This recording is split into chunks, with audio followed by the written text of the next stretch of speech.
Yang ketiga tadi mau bolik-bolik ceritanya ya. Ulang balik. Dek jauh. Seorang meninggal dunia, tidak punya istri, tidak punya anak. Kau menyindir kau ya? Tapi dia punya harta sekitar 50 juta. Harta ini dititipkan dengan saudaranya. Ada saudara kandungnya?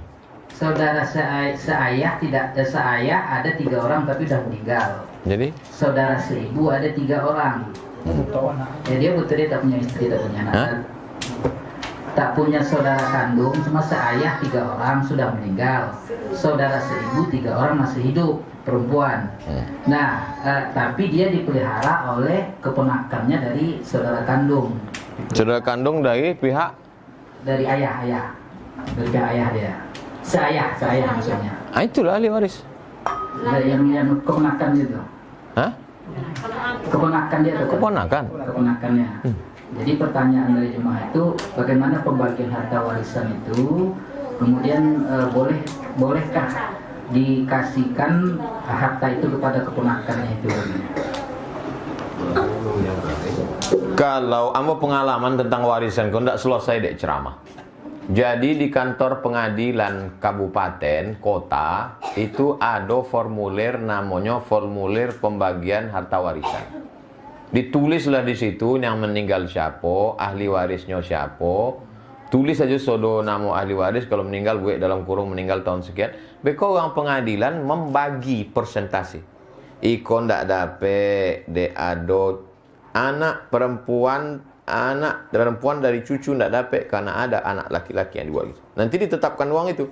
Karena ini tak punya istri, tak punya anak, tak punya saudara, maka jatuhlah kepada anak saudara dari pihak laki-laki pendapatannya sekian. Ditetapkan oleh pengadilan agama kabupaten kota, itulah yang dijadikan dasar untuk pembagian. Sebab kalau kata ceramah Ustaz pulang, itu udah berapa kali banyak kasus di Bukambau. Kalau dibuat, ini menurut Ustaz Fulan, ada jo Ustaz kami gitu. Nah, Iko Ustaz Somad kok. Ustaz Somad itu Ustaz Zohir, ulun putri gajinya lah. Nah, jadi yang bisa memutuskan itu memang ulil amri. Ulil amri awak.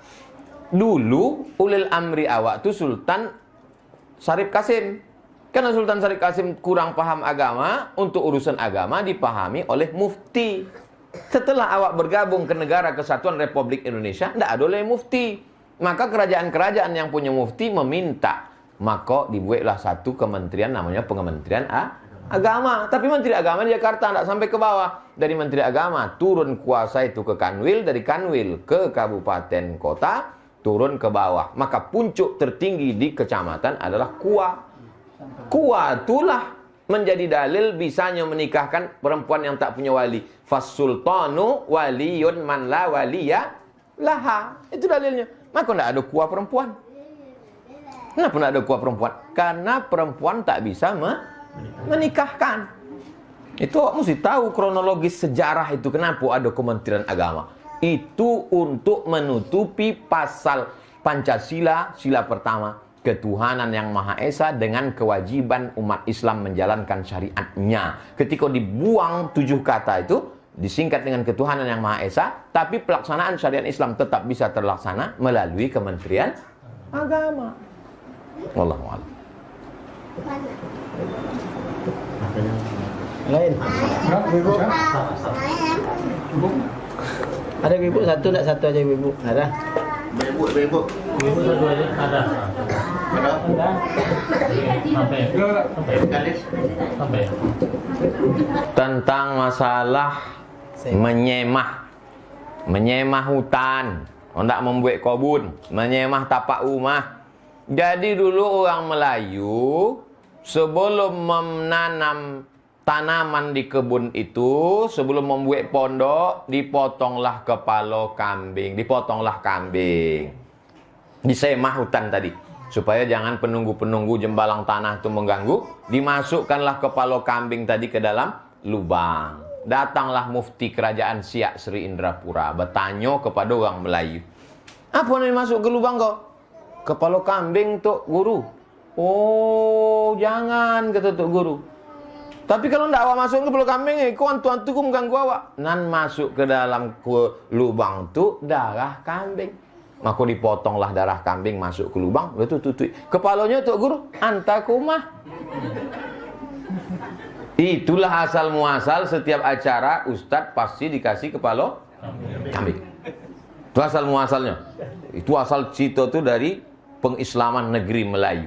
Jadi ulama yang datang dulu ke Sikon tidak pakai garang lalu mengatakan kullu bid'atin dhalalah wa kullu dhalalah mati, tidak sampai Islam gini. Jadi mereka itu dengan cara yang lembut, dengan cara yang santun, akhirnya berhasil mengislamkan negeri Melayu. Jadi sampai kini tidak ada orang Melayu yang memasukkan daging kambing, kepala kambing ke dalam. Yang ada itu adalah sampah-sampah, darah, tulang segala macam. Sesudah itu dihalaulah dengan zikir, zikir tulak balo. Afdhalu zikri fa'lam annahu la ilaha illallah, la ilah. Apakah zikir kuat-kuat itu menghalau setan? Ya, hadisnya sahih. Buka baca hadis tentang azan. Ketika azan berkumandang Allahu Akbar, Allahu Akbar, setan berlari wa 'alaiha duratun. Duratun kentut berbunyi. Fusaun kentut indak berbunyi. Kalau di dalam perut itu ada kotoran, dia terhalang, maka dia tak berbunyi. Tapi kalau dia tak ada halangan, keluar dia. Maka yang tak berbunyi itu baunya lebih dahsyat daripada yang berbunyi. Dan bahasa Arab tuh hebat. Ada yang berbunyi, ada yang tak berbunyi. Jadi setan lari tunggang langgang mendengar azan. Jadi kalau dikatakan, kenapa lah orang berzikir di hutan itu kuat-kuat? Untuk menghalau setan. Apakah jin memakan darah dan memakan tulang? Ya. Mana dalilnya jin itu memakan tulang?